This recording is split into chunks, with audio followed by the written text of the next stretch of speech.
Well, hey, good morning. Happy Father's Day. Man, that is like pitiful.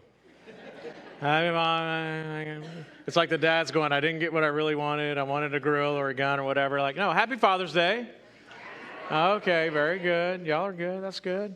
I see some of you guys got a sale on the right shirt. Y'all are all wearing similar shirts. That's awesome. And hey, this past week I was looking through photos, and somebody asked me for a picture of myself when I was 9 years old for a reason. And I'm like, I don't have a whole lot of photos. One of my goals in life is to go through life without any photos taken of me. And I know that that's hard in this world, but apparently I only had 3 photos my parents gave me, it feels like. And so I was looking for a 9-year-old photo of myself. So that's like 2nd, 3rd grade or whatever. I remember in 2nd grade, I went to a private school that year, so I had the cool uniform. And then they pulled my front teeth because they weren't, the whole thing, they were more than you want to know. But I didn't have any front teeth. All right, so my 2nd grade picture when I was like 9, I smiled and there's nothing there. There's a big old gap. And it's a really cute photo. If I say so myself. But when I was looking for those, like I saw pictures, the first pictures of my children when they were fresh. You know what I mean? Like you're born and you put them in the little outfit and all that stuff, and you take those first photos of them. Both of my kids were like, no, they didn't do that. It's that where they look like a cone head. You know what I mean? And like everybody's like, oh, those kids are so cute. And you're like, not really. And people are like, hey, they look like you. And you're like, I look like a cone head? Like, what are you saying about this? But anyway, thinking about Father's Day, thank you, fathers. Our role is important. Today's message actually is geared toward us and for us to think about what is our role and responsibility in fatherhood. And now the other day I was at the gym. I know you can't tell that I'm at the gym. I hide all my muscles underneath my skin. But I was at the gym. I was working out, and this guy comes up to me. And one of the things that I least like is when people come up to me and go, hey, are you a pastor? Or are you the pastor? And I mean, I get it. We're in a town. People recognize me for different reasons. And so this guy, it's a genuine question. So he comes up and he says, hey, are you a pastor? And I was like, yes. And he said some complimentary things. And he goes, I got a question for you as a pastor. Like, I've just always wondered, like, what do pastors listen to when they work out? Because he's like, I'm sure it's not Metallica. I'm sure it's not, all this different stuff. And I'm like, why would pastors not listen to Metallica? I mean, just because I don't have hair doesn't mean I don't want to do hair banging music. But anyway, and he's like, no, he goes like, his honest deal was like, do y'all listen to hymns? I was like, hymns? Like, what do you, like, you think I'm listening to hymns while I'm working out? Like, what is that? Like, man, I'm like, no, I don't. I listen to books, which is maybe worse than hymns, but I do.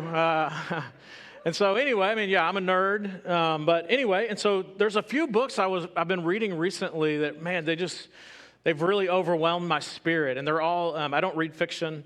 I feel like this is just my own personal thing. I've got enough drama in my life. I don't need to add fiction to it.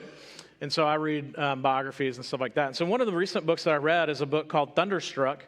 And it's a true story about this guy named Marconi, who at the turn of moving from the 1800s and the 1900s, basically at the age of 12 became solely focused on wireless communication.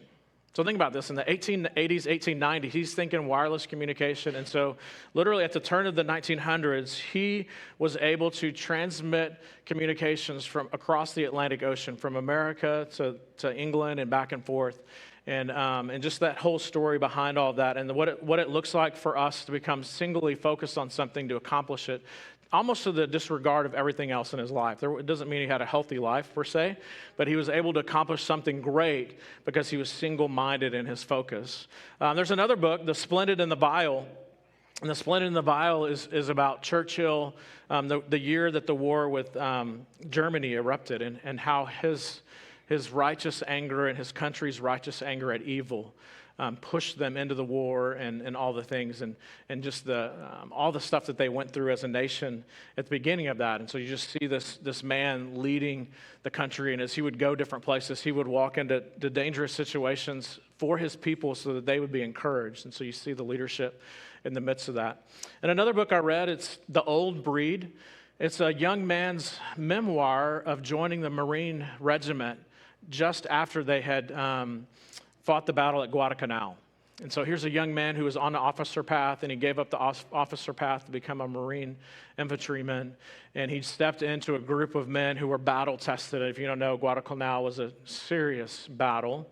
And his very first battle with these guys was the Battle of Peleliu, which was then, after Guadalcanal, it was the most bloodiest, difficult battle that we've ever fought. And then he also fought in Okinawa.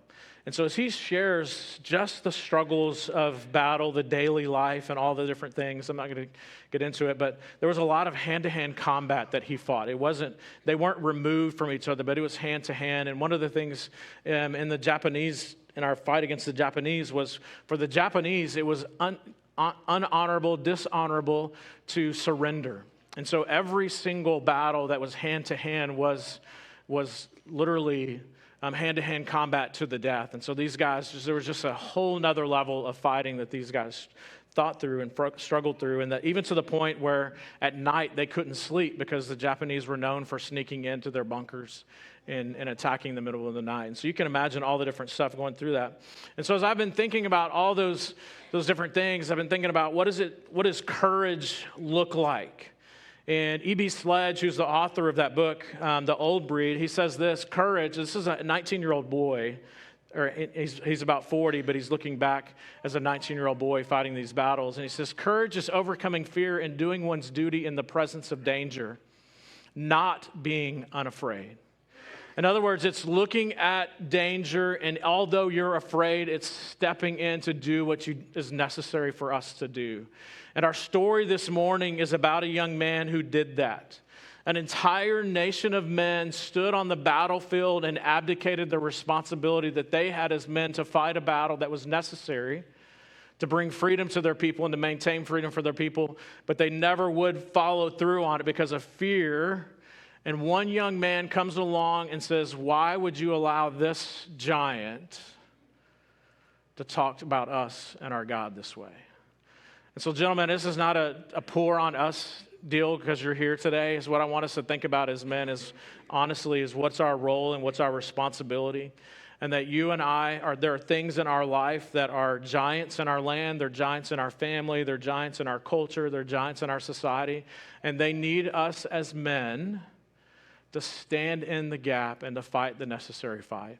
Even though we may be afraid, we may be fearful, courage is standing in and saying, I'm counting the cost and it's worth it for my children and my grandchildren and my great-grandchildren.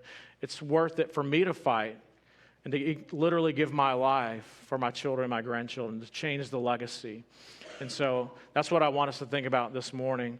This story is from 1 Samuel chapter 17. It's a kid's story that probably you've heard 100 times if you've been around church, if you were in VBS or Sunday school or whatever. This is a prominent story. But it's really not. It's not a safe kid's story when you really dig into it. So let's do that together. If you have your Bibles, we're going to be looking at 1 Samuel chapter 17, and we'll speed through the entire chapter together. The Philistines. Now, the Philistines, who are they? They are sea people. They actually came from Crete. There was something happened in Crete, and probably a flood, probably a major storm that forced the Philistines off of Crete, and they ended up in the Middle East. Y'all have heard of that place called Gaza?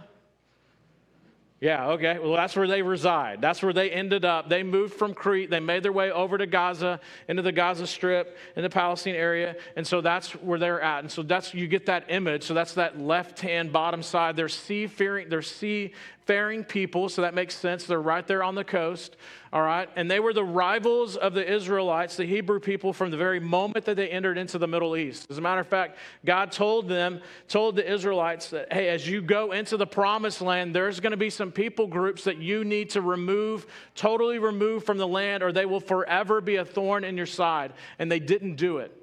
And so historically, even today, it's a thorn in their side of the nation of Israel. And so here we are, we can see history continue to take place in front of us. And the Philistines, as a matter of fact, even at one point in the book of Judges, we see that the Philistines overwhelmed the Israeli people to the point that they actually took the Ark of the Covenant with them and stole it and put it in their temple of their worship. And there's all kinds of fun stuff with that. And even as a part of our story, at the very end of Saul's life and reign, the Philistines killed Saul. So the Philistines had moved into the land. They were there. They were mustering up their people for a battle. On the other side is Saul, who's the king of Israel, and he gathered his Israeli troops near the valley of Elah, and the Philistines and Israelites faced each other on opposite sides of the hill with the valley between them. Now, I imagine this kind of like a Braveheart scene where you got two armies on either side, and they're all like, rah, they're all doing their thing, and then at some point, Mel Gibson and his guys, they turn around and they moon everybody. You know, that's the kind of stuff that I view in my head. And so here's that scene of like, everybody's like, yeah! And here King Saul has called his troops together. And the interesting thing is that King Saul was chosen to be the king of Israel because he was the guy in all of the nation of Israel that looked like a king. That's literally what the scripture says, is that the people voted, and they voted that it was King Saul, that they were going to make Saul king from the tribe of Benjamin because of all the people in all the land. When they did a reality show, King Saul won. He looked most like a king. He was tall and good looking. They weren't worried about his character. They weren't worried about his heart. They weren't worried about his resume. They were worried about the fact that they wanted their king to look like a king. And again, they reaped the repercussions for that. Saul always struggled with the fact of doing what God asked him to do. He would do things in his own strength, in his own wisdom, and not be dependent upon God and not be dependent upon the prophet Samuel and others who offered him wisdom and counsel. So you have the Philistines, you have Saul, and now we have Goliath, who's a Philistine champion from Gath. And he came out from the Philistine ranks to see the forces and talk to the Israelis. And he was over 9 feet tall. Now, I don't know about you in your world, but that's pretty tall, right? And so if Saul was the biggest man in all of Israel and he reached 6 feet, that means the other guy, Goliath, was a little bit taller. So he was physically and psychologically overpowering to the Israelis, because the average size back then was about 5 foot tall. So I was like really tall back in the day, if you didn't know. And King Saul was the biggest man in all of Israel, but now they're up against a bigger man. They're up against a giant. And this giant comes out, and he wore a bronze helmet, and he had bronze coat of mail. So that's that little chain stuff that weighed 125 pounds. That's quite a workout. And it's bronze. And he also wore bronze leg armor, and he also wore he had a bronze javelin on his shoulder. And so you can imagine that when the sun would shine, all of this bronze would just glow back, right? And so here's this monster of a man that glows back. And so all people are like seeing him come out, and he's offering taunts to them, and it's just this kind of a show. And the shaft of his spear is tall and heavy, the weaver's loom. Y'all have seen those weaver looms? We don't do this much anymore, but you see those ladies and they push the little buttons and things happen. It's like a pre-sewing machine, you know what I'm talking about? And so up at the top was the heaviest bar. And so he took one of the heaviest bars and made that the stick for his javelin, and the point of his javelin was 15 pounds. So, I mean, think about that. You've got this big old stick, and you're going to throw that thing. It's 15 pounds. For most of us, it's going to go, poof, right? And this man could handle it.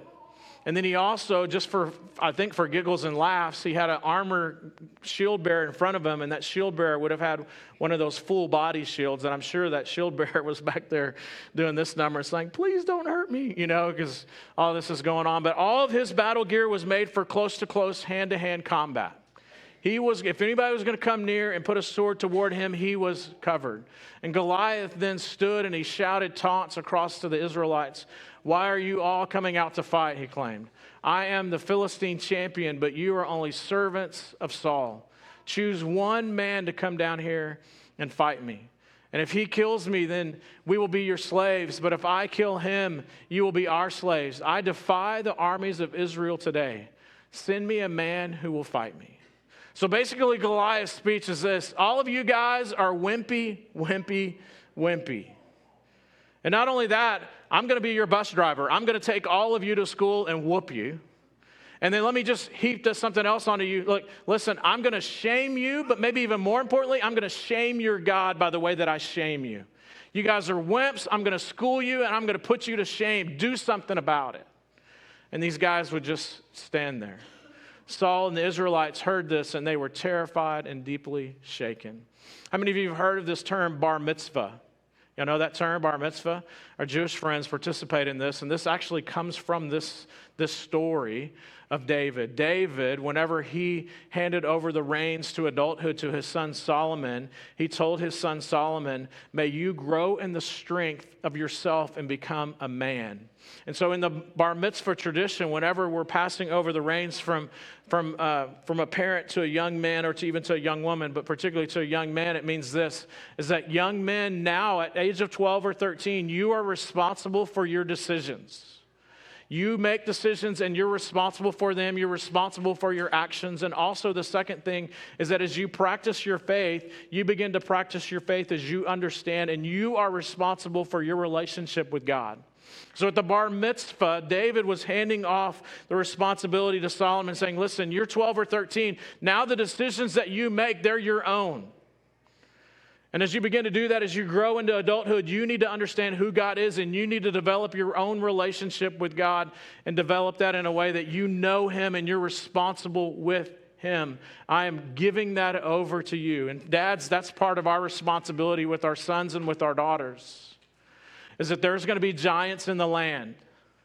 There's going to be opportunities in our children's life where life is going to happen, and one of our main, if not our main responsibility as fathers and mothers is to pass on our faith to our children so that they can be encouraged, so that when the giants in the land come, they won't abdicate their responsibility when the battle comes, but they'll stand and they will fight. And so here David is about to enter into the story, and we have this background. So now David was a son of a man named Jesse, an Epaphrodite from Bethlehem in the land of Judah. Jesse was an old man at the time. He had 8 sons. David was the youngest of those. All right, and so David wasn't quite 20 yet, because if he was 20, he could have been conscripted into being in the army, but you had to be 20 or above to be in the military. But also there was a Jewish law that only the 3 oldest sons, or you only had to put 3 of your sons toward military if you had more than 3. You didn't have to put all of your sons in there. Jesse's 3 oldest sons were Eliab, Abinadab, and Shemaiah. You get names that you're wanting to do your kids and grandkids, this is right here for you. And they had already joined Saul's army to fight. David's was the youngest son. David's 3 oldest brothers were with Saul's army, but David went back and forth. So David had a tent, at the military camp, because he was checking things out or whatever, but he was going back and forth, and he was taking care of his father's sheep, doing the responsible thing that he did there, but he was coming back and forth and taking care of his brothers, because one of the things you had to do was basically everybody in Israel is in the reserves of the army at a certain age, and whenever there was a battle, they would call everybody up, and you were responsible for feeding yourself and taking care of yourself, but you had to fight for the government. And so they were all called up, and so David is sending food back and forth to his brothers. But for 40 days, every morning and evening, the Philistine champion would stand up and he would strut in front of the Israelite army. So you have to think about this. For 40 days, these guys had left their families, and this was a difficult thing because now the stuff that they had planted was probably about time to be harvested. The houses that they were building, they were losing money. So this was costing them financially. They were away from their families, not only their family feeding them and taking care of them, but they're not able to be back at home because it's time to sow, it's time to grow, and it's time to harvest. And so tension is building. And so then he also David then comes to the front and he brings food. If y'all have seen VeggieTales, y'all know it's a pizza that he brings his brothers. And he gives 10 cuts of cheese to the captain because, again, he's feeding everybody. And he wants to get us stories and bring it back to Jesse. And David's brothers were with Saul and the Israelite army at the Valley of Elah fighting against the Philistines. And David left his sheep and another shepherd. And so he has this leadership skills that he's able to leave his sheep with another shepherd. And he goes into the morning with the gifts, as Dad told him. And he arrives at the camp just as the Israelite army is leaving for the battlefield with shouts and battle cries. Soon the Israelite and Philistine forces stood facing each other, army against army. And he was talking with them. Goliath, this is David talking with them. Goliath, the Philistine champion from Gath, came out from the Philistine ranks. And then David heard him shout his usual taunt to the army of Israel. You guys are wimpy. I'm going to take you to school and whoop you, and I'm going to shame you and your God. And as soon as the Israelite army saw him, they began to run away in fright. Have you seen the giant? The men ask. He comes out each day to defy Israel. The king has offered a huge reward to anyone who kills him. He will give that man one of his daughters for a wife, and the man's entire family will be exempted from taxes. And these men gave David the same reply. They said, yes, this is a reward for killing him. And so David, David was hearing, listen, if you would fight the fight, you would get money, you would get a wife, that's the king's daughter, and then you also, for you and your family, you don't have to pay taxes. That sounds pretty good. Sounds like something you would want to fight for. In other words, you would become equal with the king. You would be a part of his household and equal with him. You don't have to pay taxes. But when David's older brother, this is good brotherly love, David's brother Eliab heard David talking to the men, he was angry. What are you doing? What are you talking about here anyway? You have other things. What about those few sheep? He's talking down to him. You've got a few sheep to take care of. Why are you up here where the men are at? I agree. What have I done now? I was only asking a question. You can see this brotherly tension, and he walked over to some of the others and asked them the same thing and received the same answer. Then David's question was reported to King Saul, and the king sent for him. And David, in his youthful exuberance, shows up and says, King Saul, don't worry about this Philistine. I'll go fight him. And you imagine the king looking at this boy and going, listen, that don't be ridiculous. You're just a boy. There's no way you can fight this Philistine and possibly win. You're only a boy, and he's been a man of war since his youth. This is this idea of our perspective. How do we see the giants in our life? Here's a young man who sees the giant, and he's righteously angry. But here's Saul, an old man who's fought some battles, and he's won some, and he's lost some, and somewhere along the way, he's lost some courage. And I think it's easy for us as we grow older. One of the things that we learn is that as children, whenever you put a piece of paper before them and you say draw it or color it, they will do it, and they'll do it exuberance, and they'll bring it to you like it is the most beautiful masterpiece, work of art that you've ever seen. Even though you can look at it as a parent, you'll say, oh, that's beautiful, but you know that it's not.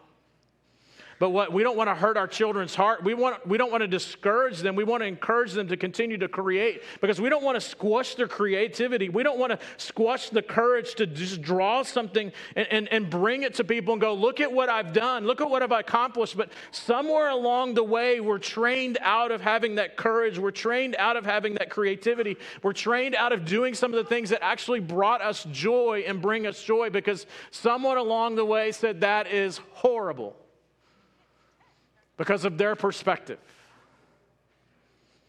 And so what does it look like for us to look at the giants in the land and have the perspective and say, that really makes me angry? Because see, all the other Israeli men that were of the military age stood at the line and they saw the giant and they said, I don't know that I want to be the one. I don't know if I want to be the one. So what were they doing? They were just kicking the can down the street. And so for 40 days, they've been kicking the can. And so not only did we see that they get a little bit fearful, but as the fight continues to go for 40 days, they become more and more fearful. And so the creativity, the fight, everything is going against them. And so here David is saying, listen, I want to fight the fight. And Saul says, do you know that you're not qualified?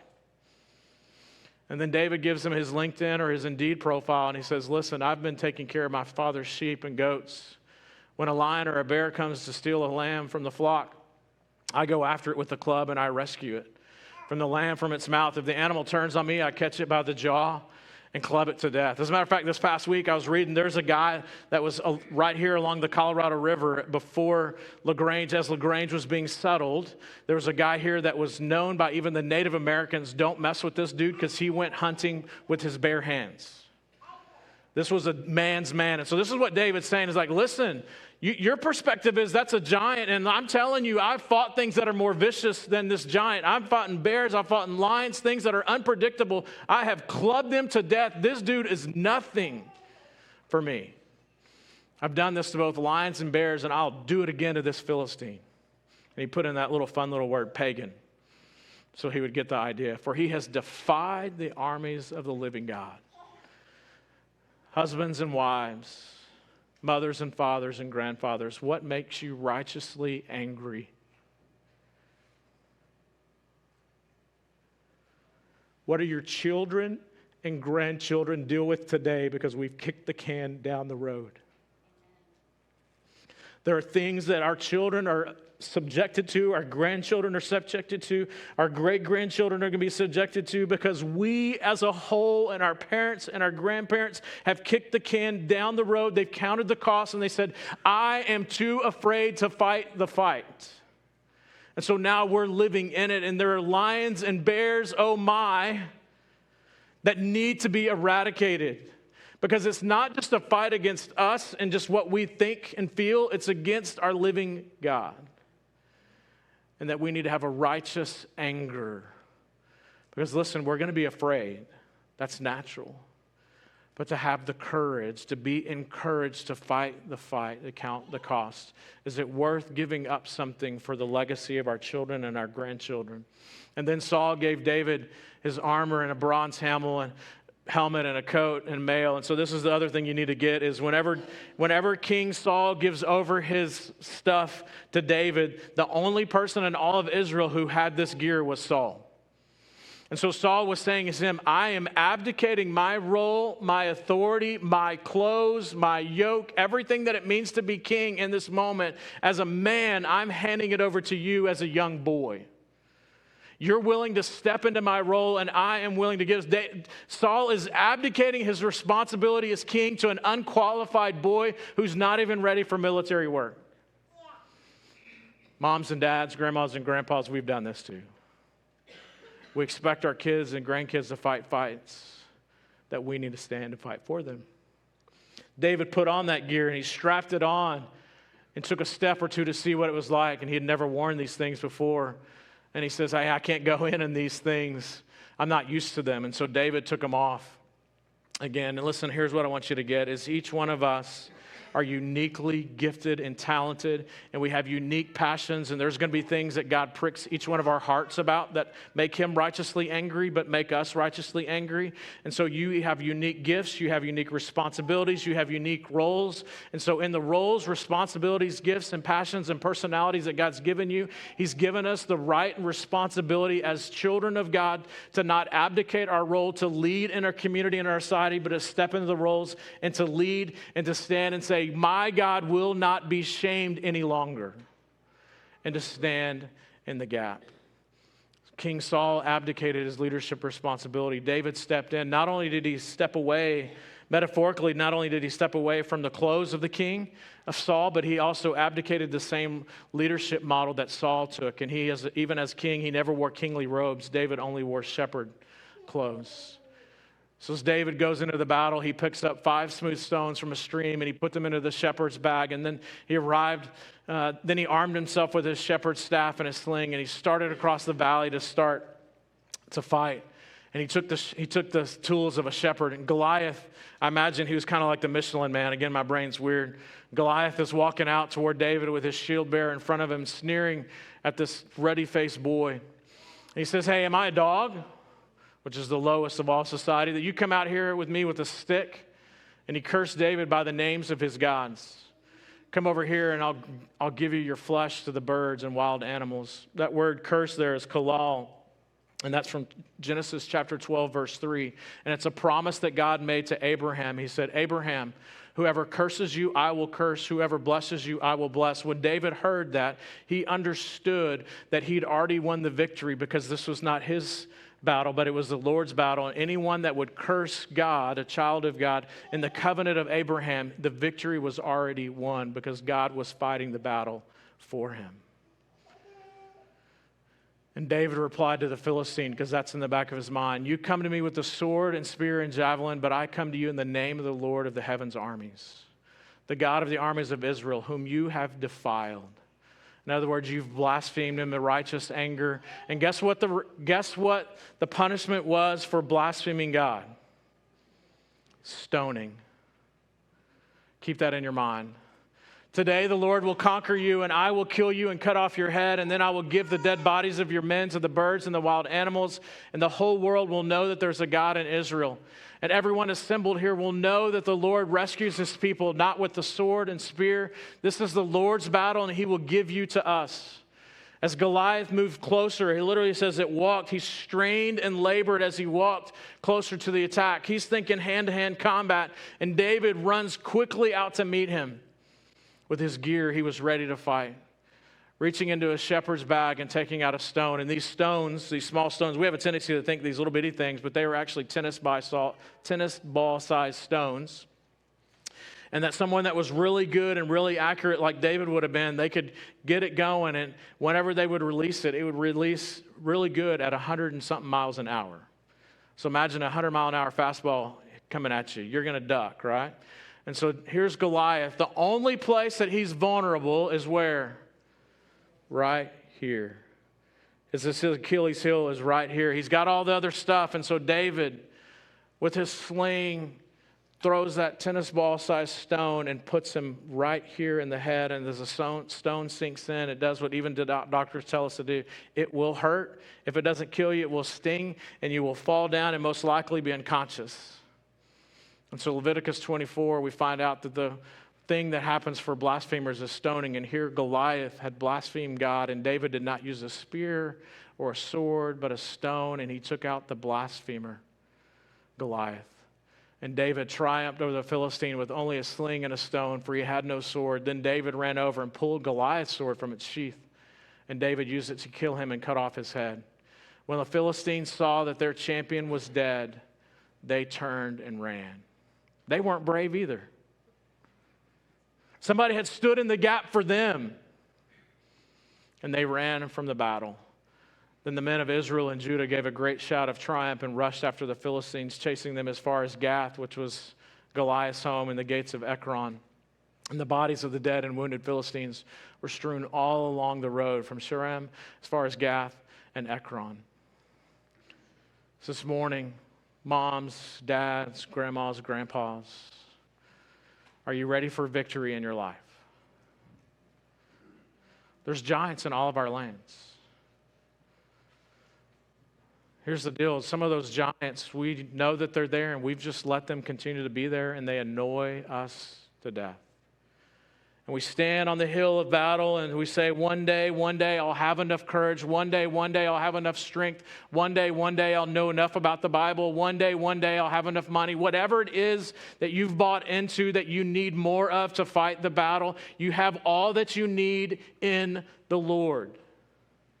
He's given you your gifts. He's given you your talents. He's given you your skills. You have things that you do that are uniquely you, that you, in His power, you can overcome the giants. Fight with the tools and gifts and talents and personality God's given you in His power, and victory can be yours. But dads, just for a moment, can I challenge us?